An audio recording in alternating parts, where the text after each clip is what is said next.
China, for example? Well, let me say that I'm Vice President of the United States, and I was elected to this job along with President Trump for many reasons. One was to, excuse me, we were elected for many reasons. One was to rebuild our military. One was to revive our economy. Another was to see conservatives appointed to our courts. Another was to secure our borders. But one of the main reasons we were elected to Washington, D.C. was to drain the swamp. And I think the American people have a right to know if the Vice President of the United States or his family profited from his position as Vice President during the last administration. That's about looking backwards and understanding what really happened. I mean, the fact that my predecessor had a son who was paid $50,000 a month to be on a Ukrainian board at the time that Vice President Biden was leading the Obama administration's efforts in Ukraine, I think is worth looking into. And the president made it very clear that he believes our other nations around the world should look into it as well.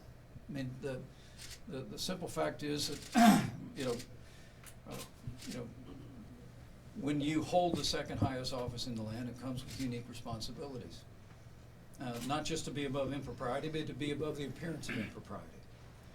And clearly in this case, there are legitimate questions that ought to be asked, and we're going to continue to ask them, since the American people have a right to know whether or not the Vice President of the United States or his family profited from his position. I mean, you look at the video of Vice President Biden,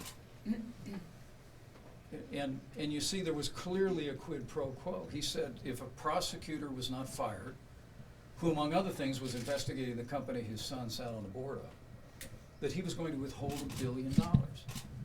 Contrast that with the transcript of the president's phone call with President Zelensky, where there was no quid pro quo, there was no pressure.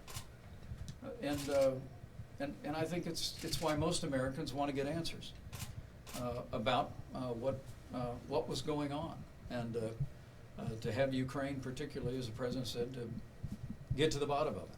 And I think that's what the American people would expect and anticipate. But this administration is going to continue to advance the policies and the agenda we were elected to advance. That includes draining the swamp, and that includes demanding that our allies operate honest government in an upright way as well. Thanks, guys. Thanks, guys.